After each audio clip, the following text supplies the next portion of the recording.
J'en ai marre de voir partout sur internet des gens dire que c'est la fin des États-Unis et donc par la même occasion du dollar américain. Donc je vous propose qu'on reprenne un à un leurs arguments et qu'on le démonte un peu en quelque sorte. Donc premièrement, ça va être la dette.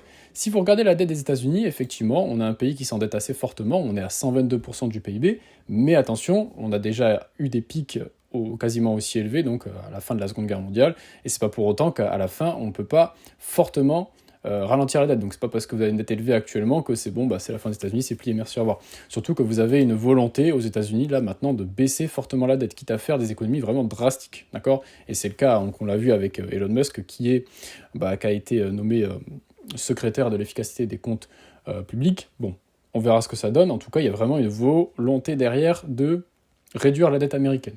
Donc ça, c'est le premier argument. Une forte dette, très bien. Sauf que quand on regarde les concurrents aux États-Unis direct, donc j'ai pris effectivement les deux pays les plus puissants des BRICS, volontairement, vous avez la Chine. La Chine, l'endettement chinois, il est également majeur.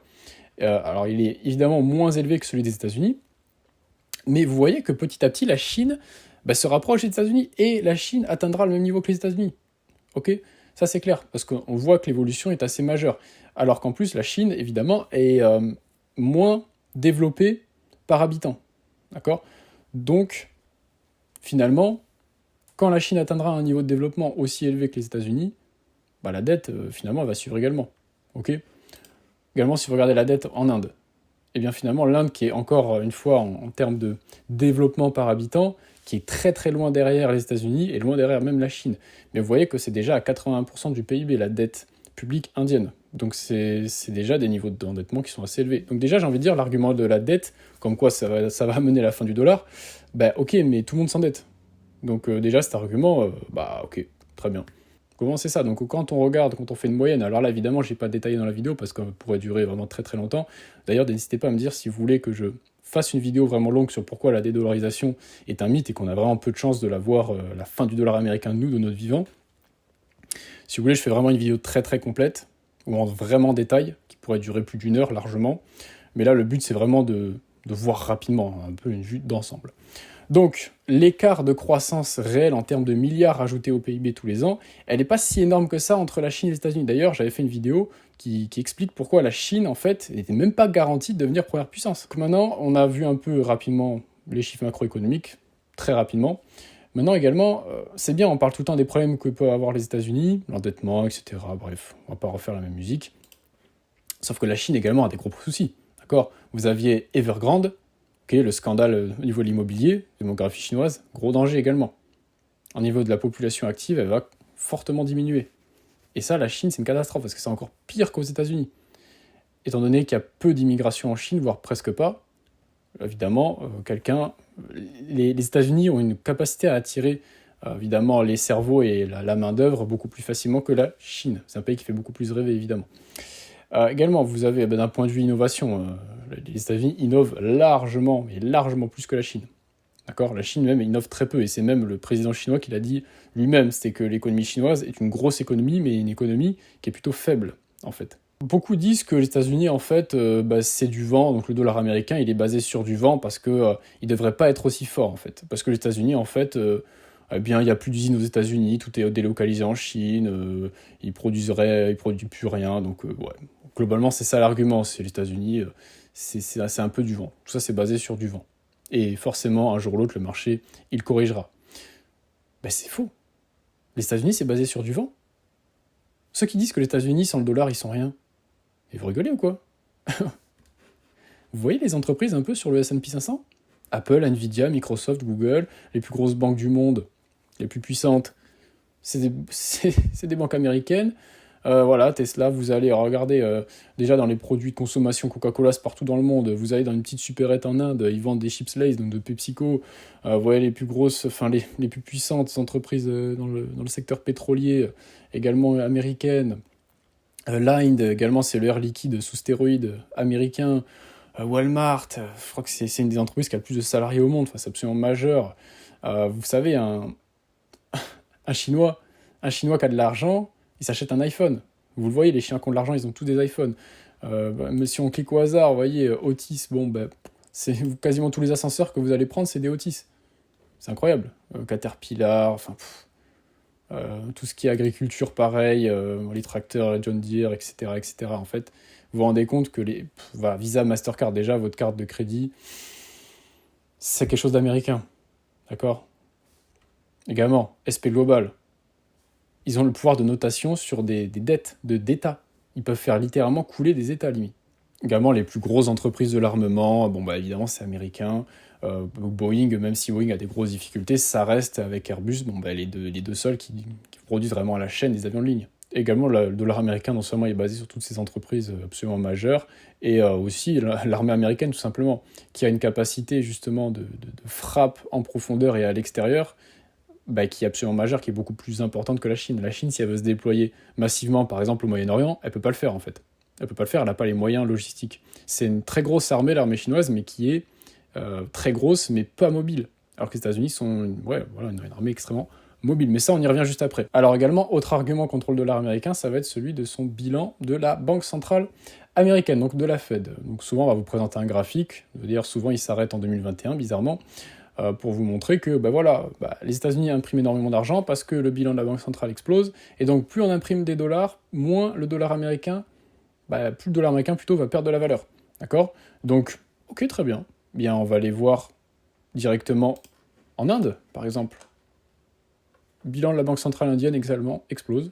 On regarde en Chine, pareil, le bilan de la Banque centrale chinoise explose. Bon, encore une fois, voilà, moi j'ai pris les graphiques exactement comme ce que font beaucoup. C'est-à-dire, ils prennent juste le graphique, ils vous disent ça. Voilà, merci, au revoir. Je fais pareil, il n'y a pas de souci. Également, si vous regardez la valeur du dollar américain face au yuan chinois, bien globalement, depuis les années 80, on le voit sur ce graphique, le dollar américain est plus fort en termes de valeur. Donc, il valait mieux avoir du dollar américain que du yuan chinois en termes de valeur. D'ailleurs, je voulais pointer une incohérence, c'est que souvent, ceux qui font des vidéos comme ça à charge sur le dollar américain sont contre l'euro parce que l'euro ne pourrait pas marcher selon eux, parce qu'il y a des divergences économiques entre les nations de la zone euro. Et après, par contre, ils vont vous dire que une monnaie commune au sein des BRICS, oui, c'est très intelligent et ça va plumer le dollar. Je comprends pas. Vous dites à la fois que l'euro ne peut pas marcher parce qu'il y a des divergences entre les pays, et là, par contre, une monnaie des BRICS, ça serait ok. Je sais pas. Donc moi, j'ai pas trop compris cet argument-là. D'ailleurs, je serais très ravi de faire une vidéo sur quelqu'un qui pense que la dédollarisation, que c'est la fin du dollar américain. On pourrait débattre là-dessus, il n'y a aucun problème. Alors également, maintenant, on va aller un peu voir sur une carte du monde. Les États-Unis, voilà, ça reste un pays majeur au niveau de son armée. Vous savez, les États-Unis ont pour allier le Japon, la Corée du Sud, même les Philippines, le Vietnam, l'Indonésie, l'Australie, la Nouvelle-Zélande. Bon, tout ça, les bases américaines, elles sont présentes partout. Vous avez également des bases américaines à Guam. Ok, Guam, c'est ici. Donc la Chine, elle est un peu encerclée en finale par l'armée américaine. Donc déjà, d'un point de vue puissance, niveau hard power, c'est pas comme si la Chine, elle était aux portes des États-Unis. D'accord ? La situation actuelle de la Chine, c'est comme si on inversait les rôles. La Chine avait pour allier le Canada, le Mexique, tous les Caraïbes, le Guatemala et même Hawaï qui ne serait pas américaine par exemple, il y aurait des bases chinoises ici. Ça, ce serait la situation, d'accord, de la Chine si on inversait vis-à-vis des États-Unis, d'accord ? C'est pas le cas. Okay, c'est pas comme si la Chine était aux portes des États-Unis. Donc déjà, quand on dézoome sur une carte, on se rend compte que la Chine, elle est très loin si on fait une moyenne de la puissance américaine, d'accord ? Également, je voulais vous parler d'un point majeur, c'est en fait l'Inde, la relation entre l'Inde et la Chine. Ok ? Faut pas oublier que l'Inde et la Chine, il y a encore pas longtemps, en 2022, ils s'affrontaient, okay, à coups de bâton. L'armée chinoise et l'armée indienne, ils se sont fracassés à coups de bâton. C'est quand même incroyable. Donc ne croyez pas que c'est la lune de miel entre ces deux pays, évidemment. Pourquoi ? Parce qu'il y a un point majeur. Premièrement, c'est que la Chine a ce qu'on appelle un projet donc, de collier de perles, où, en gros, pour la faire simple, elle investit dans un peu tous ces pays-là, autour, le Sri Lanka, par exemple, d'autres îles ici, un peu partout dans l'océan Indien, Malaisie, etc. Elle investit dans des ports, etc., pour potentiellement mettre également des bases militaires, des intérêts économiques. Évidemment, s'il y a des bases militaires, elle peut être présente dans toute la zone. Elle peut projeter son armée dans toute la zone, c'est ça qui est important. Et c'est ça que je disais, c'est que la Chine a pratiquement pas de force de projection comparée aux États-Unis. Et c'est ça qui est majeur, parce que vous avez beau avoir une armée énorme, si vous n'avez pas de capacité de projection derrière, vous oubliez. Votre armée, elle sert juste à défendre votre pays. Ce qui n'est pas le cas des États-Unis, encore une fois, qui ont une avance d'ailleurs beaucoup plus élevée une plus grosse avance technologique que la Chine. Donc, Vous croyez sincèrement que l'Inde, elle voit ça d'un bon œil, le fait que la Chine, elle s'installe au Sri Lanka, etc., elle a des intérêts au Sri Lanka, partout autour d'elle? Bien sûr que non. Vous êtes le gouvernement indien, vous dites, bon, la Chine, ça va 5 minutes. C'est pas parce qu'ils font du commerce entre eux, et qu'ils sont dans le sein des BRICS, qu'ils s'entendent sur des réunions, que c'est la lune de miel, hop, ils s'allient en secret pour faire tomber les États-Unis. Mais non, pas du tout. Pas du tout. D'ailleurs, le premier partenaire commercial de la Chine, c'est qui? C'est les États-Unis. Tout le monde fait du commerce, d'accord? Mais les pays ont des intérêts. À eux. Ok? Faut pas l'oublier, ça. D'ailleurs, l'Inde qui soutient énormément Israël aussi, au passage. Alors, également un point important, ce qu'on voit sur cette carte. Le Pakistan et l'Inde s'entendent pas du tout. D'ailleurs, ils se sont déjà fait la guerre, c'est extrêmement tendu. Et la Chine a vendu des armes au Pakistan. Donc si vous voulez, encore une fois, vous êtes le gouvernement indien, vous voyez pas tout ce que fait la Chine d'un bon oeil. Donc, attention à ça. Les BRICS, évidemment, ils sont pas alliés au point de dire, ok, on fout un coup secret aux États-Unis. Non, ils ont chacun leurs intérêts qui sont distincts. Il faut pas non plus l'oublier. D'accord? C'est également comme au sein de la zone euro. Est-ce qu'au sein de la zone euro, tout est rose? Est-ce que c'est un bloc qui est uni à 100%? Bien sûr que non. Vous avez les intérêts de la France et de l'Allemagne qui ne sont pas pareils, notamment sur le nucléaire. On voit bien qu'il y a eu de grosses batailles là-dessus. Merci beaucoup d'avoir regardé cette vidéo.